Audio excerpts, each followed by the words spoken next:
Continuamos ahora con la lectura de los textos que nos permitirán conocer un poco más de esta séptima etapa, que es la época de los restauradores o el afianzamiento y surgimiento de la religión judaica. Hoy leeremos a Esdras, capítulo 1, del verso 1 al 11. Aquí nos contarán cómo se dio el retorno de los desterrados que estaban en Babilonia, y Ciro, el rey de Persia, les libera a los judíos. Algunos de ellos se van a Judea, otros se van a Egipto y otros se quedan en Babilonia. Escuchemos. En el año primero de Ciro, rey de Persia, en cumplimiento de la palabra de Yahvé por boca de Jeremías, movió Yahvé al espíritu de Ciro, rey de Persia, que mandó publicar de palabra y por escrito en todo su reino. Así habla Ciro, rey de Persia. Yahvé, el Dios de los cielos, me ha dado todos los reinos de la tierra. Él me ha encargado que le edifique un templo en Jerusalén, en Judá. Quien de entre vosotros pertenezca a su pueblo, sea su Dios con él. Suba a Jerusalén en Judá a edificar el templo de Yahvé, Dios de Israel, el Dios que está en Jerusalén. A todo el resto del pueblo donde quiera residan, que las gentes del lugar les ayuden proporcionándoles platas, oro, hacienda y ganado, así como ofrendas voluntarias para el templo de Dios que está en Jerusalén. Entonces las cabezas de la familia de Judá y Benjamín, los sacerdotes y los levitas y todos aquellos cuyo ánimo había movido Dios, se pusieron en marcha para subir a edificar el templo de Yahvé en Jerusalén. Todos sus vecinos les proporcionaron toda clase de ayuda: plata, oro, hacienda, ganado, gran cantidad de objetos preciosos y toda clase de ofrendas voluntarias. El rey Ciro mandó sacar los utensilios del templo de Yahvé de Nabucodonosor, que se había llevado de Jerusalén y había depositado en el templo de su Dios. Ciro, rey de Persia, los puso en manos del tesoro Mitrídates, el cual los contó para entregárselas a Sebasar, príncipes de Judá. Este es el inventario: fuentes de oro, 30; fuentes de plata, 1000; reparadas, 29; copas de oro, 30; copas de plata, 1000; estropeadas, 410; otros utensilios, 1000. Total de los utensilios de oro y plata, 5400. Todo esto se lo llevó Sebasar cuando los deportados subieron con él de Babilonia a Jerusalén. Acabamos de escuchar cómo Ciro da un edicto para liberar al pueblo judío y subieron con él a Babilonia con 5400 utensilios de oro y plata. Estos utensilios son los que Nabucodonosor, que era un rey de Babilonia, 50 años antes, les había llevado desterrados tanto a la gente de esclavos, se había llevado tanto a algunos judíos, y también llevó del templo de Jerusalén los utensilios de oro y plata. Ahora lo están devolviendo. Ahora les invito a leer el Salmo 122. Este salmo también habla sobre el retorno de los desterrados, pero lo dicen en modo de canto. Qué alegría cuando me dijeron: vamos a la casa de Yahvé. Finalmente pisan nuestros pies tus umbrales, Jerusalén. Jerusalén, ciudad edificada, toda en perfecta armonía, a donde suben las tribus de Yahvé, según costumbre en Israel, a dar gracias en el nombre de Yahvé. Allí están los tronos para el juicio, los tronos de la casa de David. Invocad la paz sobre Jerusalén, vivan tranquilos los que te aman. Haya calma dentro de tus muros, que tus palacios estén en paz. Por amor de mis hermanos y amigos, quiero decir la paz contigo. Por la casa de Yahvé nuestro Dios, pediré todo bien para ti. Esto ha sido el retorno de los desterrados, contado por los Salmos 122. Ahora les invito a ir al Salmo 125. Y dice: Dios protege a los suyos. Los que confían en Yahvé son como el monte Sión, inconmovible, estable para siempre. Jerusalén de montes rodeada, así rodea a su pueblo Yahvé desde ahora y para siempre. Nunca caerá el cetro impío sobre la heredad de los justos, para que los justos no alarguen su mano a la maldad. Favorece a los buenos Yahvé, a los rectos de corazón, a los que se desvían por sendas tortuosas, los suprima Yahvé con los malhechores. Paz a Israel.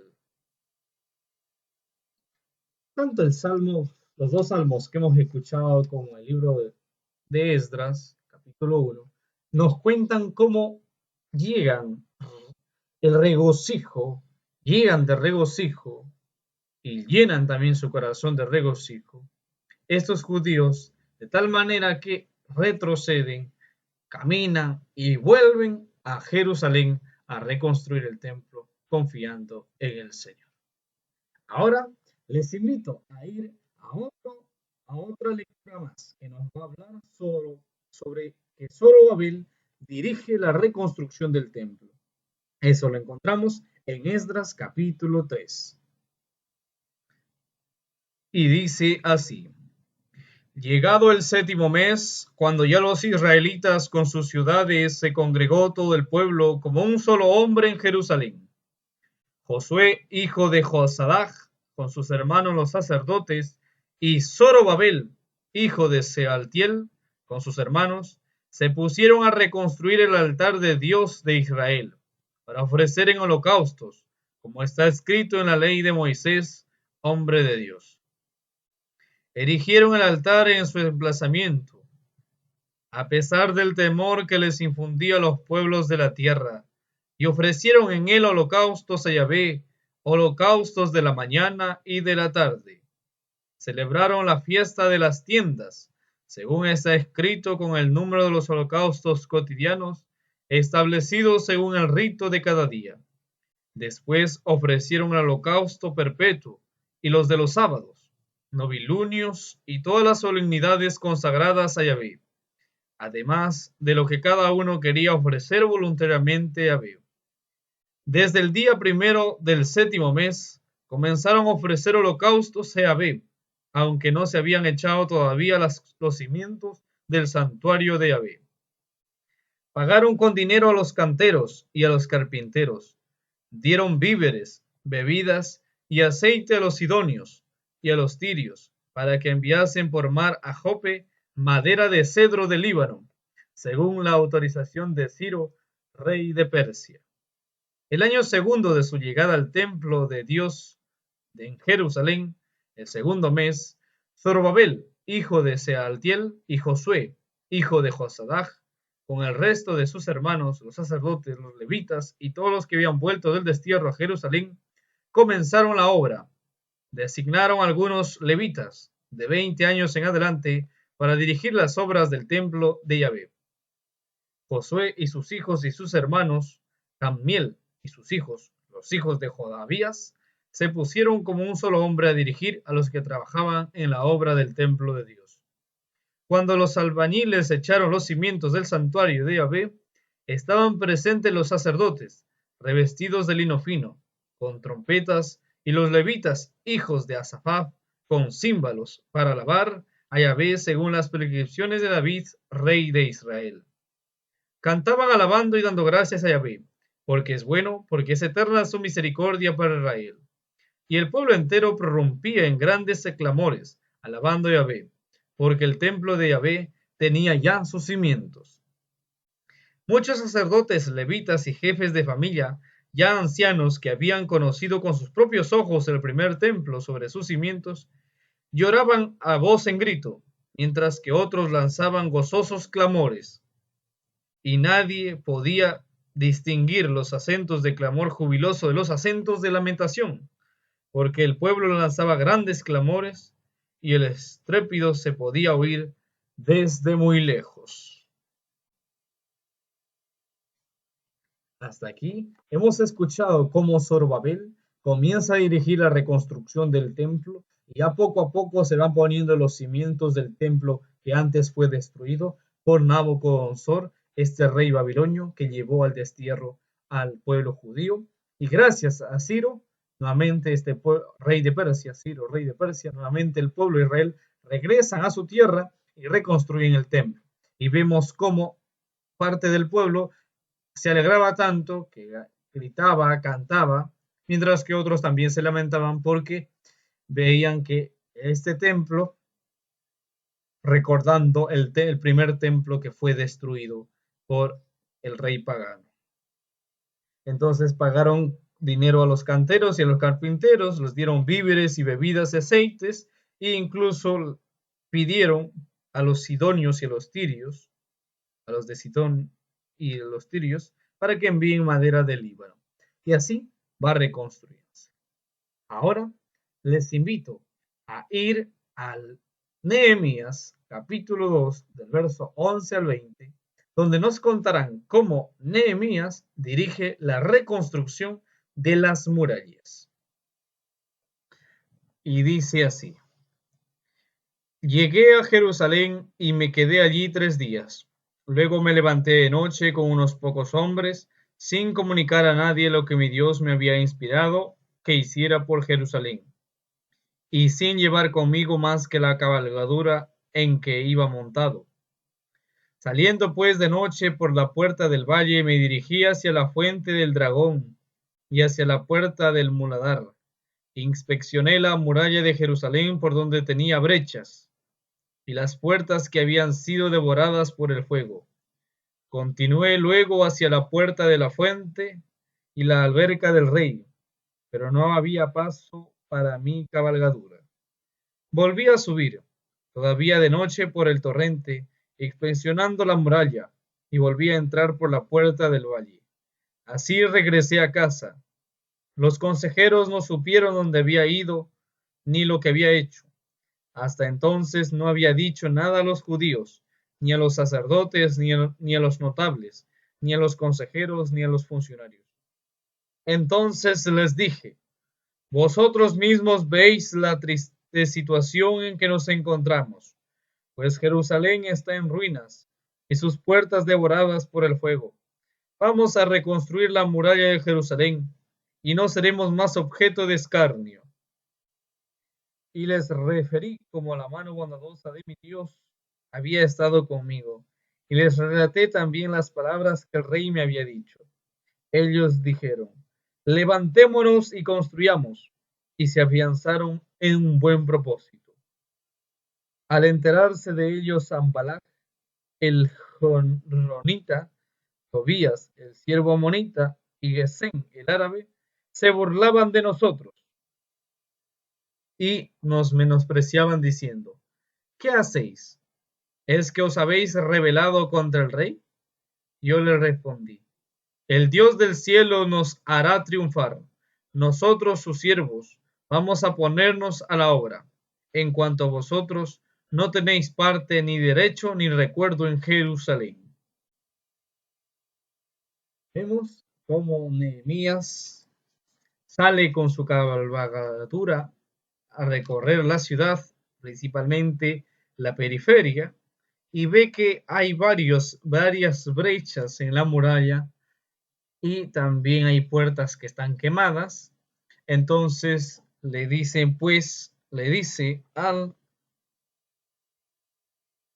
al pueblo de Jerusalén, a los sacerdotes, a los judíos, a los ancianos, a los notables, a los consejeros y a los funcionarios, les dice que se levanten para que construyan. Y así el pueblo también se unió, y Nehemías dirige la reconstrucción de las murallas. Ahora les invito a ir al mismo libro de Nehemías, en el capítulo 5, donde nos va a hablar que el pueblo reclama tierra. Y dice así: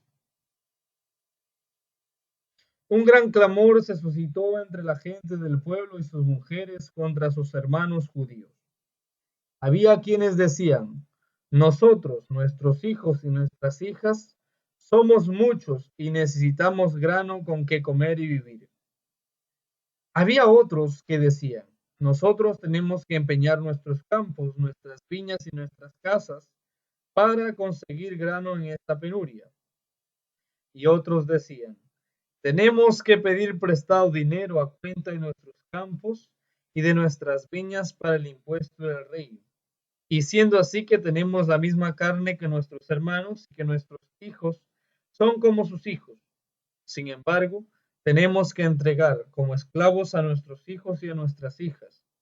Hay incluso entre nuestras hijas quienes son deshonradas, y no podemos hacer nada, ya que nuestros campos y nuestras viñas pertenecen a otros. Yo me indigné mucho al oír su queja y estas palabras. Tomé la firme determinación de reprender a los notables y a los consejeros y les dije, ¿qué carga imponen cada uno de vosotros a sus hermanos? Congregué contra ellos una gran asamblea y les dije, nosotros hemos rescatado, en la medida de nuestras posibilidades, a nuestros hermanos judíos que habían sido vendidos a las naciones. Y ahora sois vosotros los que vendéis a vuestros hermanos para que nosotros se los compremos. Ellos callaron sin saber qué responder. Y yo continué. No está bien lo que estáis haciendo. ¿No queréis caminar en el temor de nuestro Dios para evitar los insultos de las naciones enemigas? También yo, mis hermanos y mi gente les hemos prestado dinero y trigo. Pues bien, condonemos estas deudas. Restituidles inmediatamente sus campos y sus viñas, sus olivares y sus casas, y perdónenlo sus deudas, de dinero, de trigo, del vino y del aceite que les habéis prestado. Respondieron ellos, restituiremos y no les reclamaremos ya nada, haremos como tú nos has dicho. Entonces llamé a los sacerdotes y les hice jurar que harían cumplir esta promesa. Luego sacudí los pliegues de mi manto diciendo, así sacuda Dios fuera de su casa y de su hacienda a todo aquel que no mantenga esta palabra, así sea sacudido y despojado. Toda la asamblea respondió, amén, y alabó a Yahvé, y el pueblo cumplió esta palabra. Acabamos de escuchar cómo, después del destierro, algunos israelitas, especialmente gente rica, comenzaba pues a vender o a comprar como esclavos a algunos judíos, o bueno, a muchos judíos que no tenían terrenos, o si tenían terrenos no había semilla para sembrarlos, y si había semilla para sembrarlos, muchos otros se tenían que entregar bastantes impuestos al rey o a los funcionarios del rey, y entonces pareciera que al final siguen en la misma situación de esclavitud como estaban en Babilonia. Entonces la gente se queja, Nehemías se reúne a todos los funcionarios políticos y les dice, ¿qué están haciendo? Están haciendo mal. Entonces les comprometió a todas las autoridades y a toda la gente rica a que perdonen las deudas. De esta manera los judíos tengan más libertad y puedan trabajar tranquilamente. Ahora, les invito a ir a revisar al mismo libro de Nehemías, pero en el capítulo 8, del verso 1 al 18, donde el judaísmo nace, es decir, la religión judía nace cuando Esdras escribe la ley. Escuchemos. Llegado el mes séptimo, todo el pueblo se congregó como un solo hombre en la plaza que está delante de la puerta del agua. Dijeron al escriba, Esdras, que trajera el libro de la ley de Moisés, que había prescrito a Israel. Trajo el sacerdote Esdras la ley ante la asamblea, integrada por hombres, mujeres y todos los que tenían uso de razón. Era el día 1 del mes séptimo.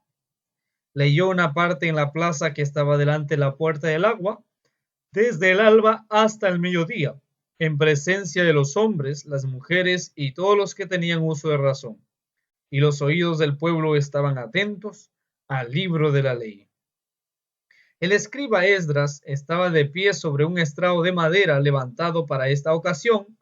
Junto a él estaban a su derecha Matitías, Sema, Anaías, Urías, Gilquías y Amasías. Y a su izquierda, Pedayas, Misael, Malquías, Jasún, Hasbaná, Zacarías y Mesulán. Esdras abrió el libro a los ojos de todo el pueblo, pues estaba más alto que todo el pueblo.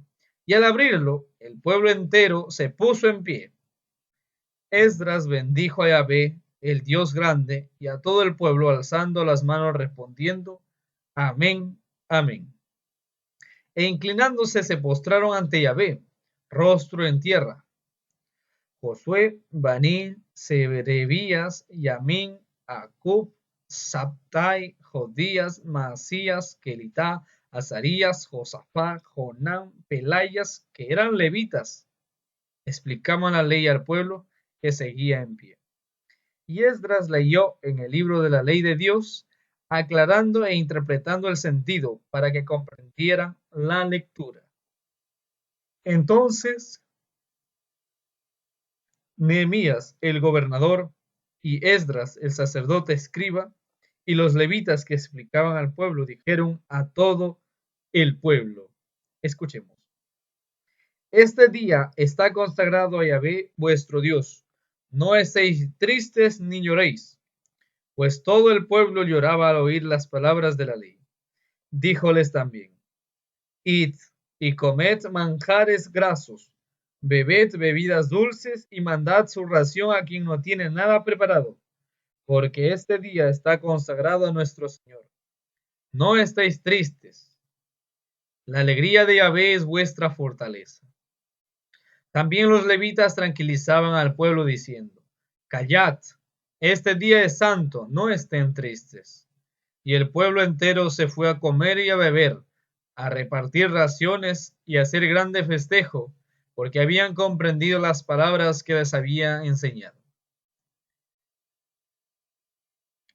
El segundo día, las cabezas de familia de todo el pueblo, los sacerdotes y los levitas, se reunieron junto al escriba Esdras para comprender las palabras de la ley.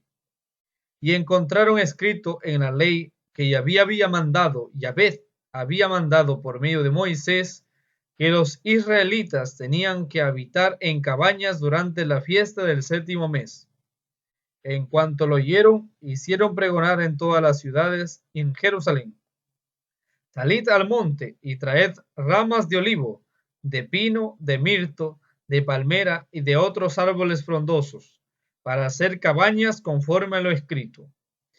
Salió el pueblo y trajeron ramas, y se hicieron cabañas, cada uno en su terrado, en sus patios, en los atrios del templo de Dios, en la plaza de la puerta del agua y en la plaza de la puerta de Efraín. Toda la asamblea, los que habían vuelto del cautiverio, construyó cabañas y habitó en ellas, cosa que los israelitas no habían hecho desde los días de Josué, hijo de Nun, hasta aquel día, y hubo un gran regocijo. Esdras leyó en el libro de la ley de Dios diariamente, desde el primer día al último. Durante 7 días se celebró fiesta. El octavo tuvo lugar, según la norma, una asamblea solemne.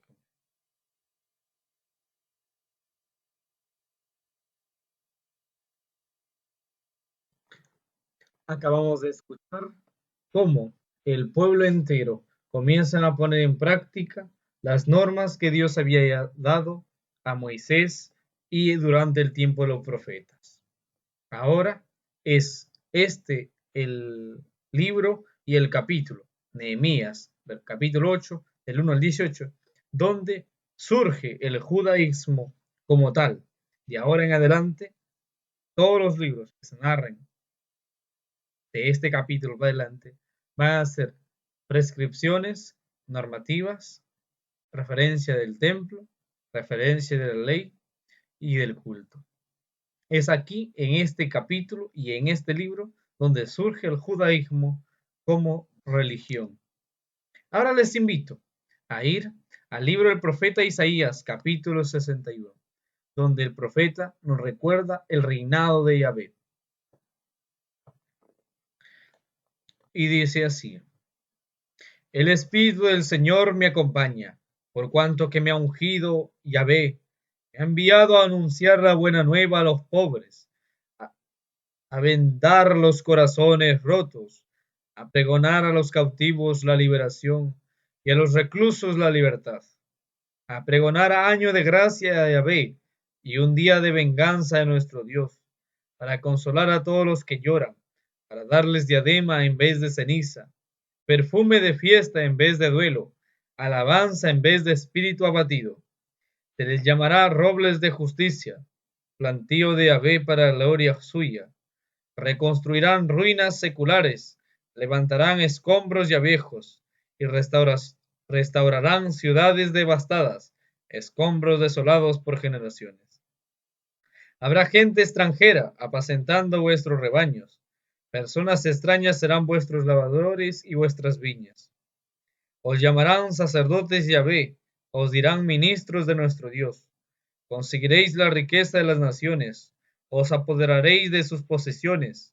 Por su doble vergüenza y afrenta, celebrarán la parte que les toca. En su propia tierra heredarán el doble, y vivirán alegres para siempre. Pues yo Yahvé, amo el derecho y aborrezco la rapiña y el crimen. Les daré lealmente su recompensa, una alianza eterna pactaré con ellos. Será conocida en las naciones sus razas y sus vástagos entre los pueblos. Todos los que los vean, reconocerán que son raza bendita de Yahvé.